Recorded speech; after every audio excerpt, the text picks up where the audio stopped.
In this video, the second of a two-part series here, we're going to look at the effect of the mass of an accelerated object on the acceleration of that object. So what we've got here is we've got four different masses for the carts. We have the empty cart with no additional mass on it, 0.315 kilograms. And then we added a 200 gram mass, a 500 gram mass, and a 700 gram mass. We collected acceleration data using a motion sensor, 3 trials for each of the masses. We also collected tension force data using a force sensor that was mounted on the cart. And what we see here is that while it might seem like there's an upward trend here, tension force increases, then increases, but then it drops back down again. The difference between those four is really very, very small. So most likely that tension force is in fact constant. That's what we're hoping for because our independent variable is mass of the cart. We're intentionally changing that.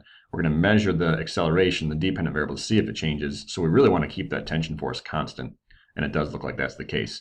We kept that constant by keeping the same hanging mass from the pulley. So what I've done here is I've taken this data and I've brought it over here to this Google Sheet. The mass I just brought over. I averaged the 3 acceleration trials to get this. I also brought over the tension force data and the other constants as we might need those later. So let's switch over to look at the Google Sheet here. To save us some time, I've already created a graph or a chart from that data, and it gave me this relationship here. As the mass of an object increases, the acceleration decreases. So heavier objects don't accelerate as rapidly, is what that's showing us. But we want a more specific relationship than that. So what we're going to do is, since that's not linear, it looks like it's curved like this. If we had more data points, we'd even see that curve a little easier. Since it's not linear, we're not going to fit a linear trend line to it. We're going to linearize that data. For this shape of a graph, what you would do is you would do 1 over your x values. So I've already done that. Let me reveal that table to you here. I just copied my accelerations over, and I made a new column that's 1 over the mass. So 1 over 0.315 is that value right there. And then I selected that and I made a chart from that, and that's what this is right here. And you can see the reason we did that was to try to linearize our data. So when I did it, it did give us a pretty linear pattern. So I fit a linear trend line to it. So now what I've got here is my acceleration on the y-axis. That didn't change, but it's no longer mass down here. It's 1 over the mass, which is measured in units of 1 over kilograms. So that's a linear trend. So I fit a trend line to it, and there's my mathematical model. My y values are acceleration, so I'm going to put an A right there. My slope is 0.2. I've got to figure the units out for that still. My x values are not mass, it's 1 over mass. And there's my y-intercept, 0.046. The units for that y-intercept would be the units of the y-axis, meters per second squared. So what we've got here is this mathematical model right here. The only thing we don't know is the units for the slope. So we're going to go figure out those units together here.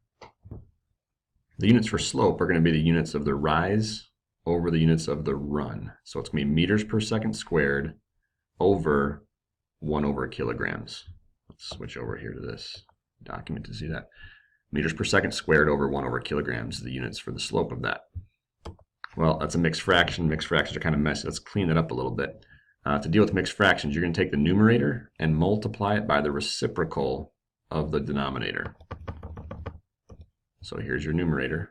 Multiply it by the reciprocal of 1 over kilograms, and you get this right there. And then we'll multiply fractions, top times top, over bottom times bottom. That gives you that right there. Now the order of these two, kilograms and meters, that could be flipped. You might have written meters times kilograms. That's fine. Typically, you'll see this unit written this way. So I've written it that way because you might remember that unit from the last video if you watched video 1. Or if not, you might just recognize that unit or have looked up what a newton was. A newton is a defined unit. It's equal to a kilogram times meter per second squared. It's exactly that. So the units of the slope were this, which simplified down to this, and that's exactly what a newton is. So the slope has units of newtons. So what's that tell you? What's that mean? So we just learned that the slope of this graph has units of newtons. Well, what are newtons the unit for? The force, yeah. So maybe the slope of this graph, 0.2 newtons, is the force causing this cart to accelerate. Well, how would I know that? Well, we're going to have to check our prediction with our experimental data. So we think 0.2 newtons, the slope, might be the force. What's the force that we have accelerating the cart? Well, it's these tension forces here, which we thought was pretty constant. Looks like if I average those, it would be around 0.23, probably just slightly above 0.23, which is pretty close to the slope of this graph. So I'm feeling pretty good that the units tell me the slope might be force. My experimental data is telling me the slope might be force. That's pretty nice to know. Knowing that, I could write a more general form of this equation about the relationship between the acceleration of an object and the mass of the object. So let's do that. The acceleration equals, we think the slope here is the force times 1 over mass. And we think that y-intercept is most likely 0 because it's so close to 0, and based on the context, it seems like it should be. So that's a pretty handy general formula for us.